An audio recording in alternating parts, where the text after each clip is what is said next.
भजन संहिता 30।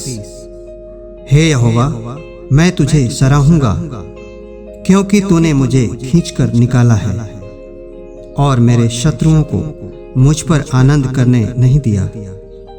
हे मेरे परमेश्वर यहोवा, मैंने तेरी दुहाई दी और तूने मुझे चंगा किया है। हे यहोवा, तूने मेरा प्राण अधोलोक में से निकाला है। तूने मुझको जीवित रखा और कब्र में पड़ने से बचाया है।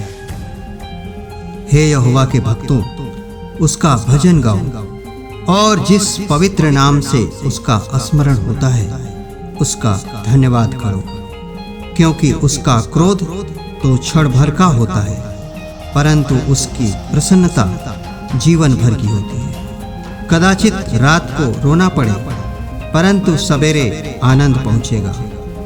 मैंने तो अपने चैन के समय कहा था कि मैं कभी नहीं टलने का।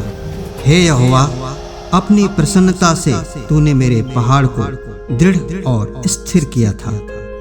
जब तूने अपना मुख फेर लिया तब मैं घबरा गया। हे यहोवा, मैंने तुझी को पुकारा और यहोवा से गिड़गिड़ाकर यह विनती की कि जब मैं कब्र में चला जाऊंगा तब मेरे लहू से क्या लाभ होगा? क्या मिट्टी तेरा धन्यवाद कर सकती है? क्या वह तेरी सच्चाई का प्रचार कर सकती है? हे यहोवा, सुन, मुझ पर अनुग्रह कर। हे यहोवा, तू मेरा सहायक हो। तूने मेरे लिए विलाप को नृत्य में बदल डाला। तूने मेरा टाट उतरवा कर मेरी कमर में आनंद का पटुका बांधा है, ताकि मेरी आत्मा तेरा भजन गाती रहे और कभी चुप न हो। हे मेरे परमेश्वर यहोवा, मैं सर्वदा तेरा धन्यवाद करता रहूंगा।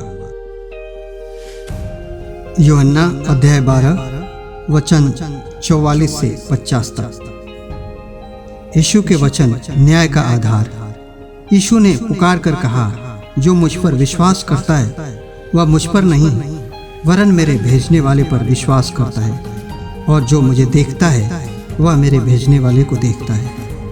मैं जगत में ज्योति होकर आया हूँ, ताकि जो कोई मुझ पर विश्वास करे वह अंधकार में न रहे। यदि कोई मेरी बातें सुनकर न माने तो मैं उसे दोषी नहीं ठहराता, क्योंकि मैं जगत को दोषी ठहराने के लिए नहीं परंतु जगत का उद्धार करने के लिए आया हूँ। जो मुझे तुच्छ जानता है और मेरी बातें ग्रहण नहीं करता है, उसको दोषी ठहराने वाला तो एक है, अर्थात जो वचन मैंने कहा है वही पिछले दिन में उसे दोषी ठहराएगा।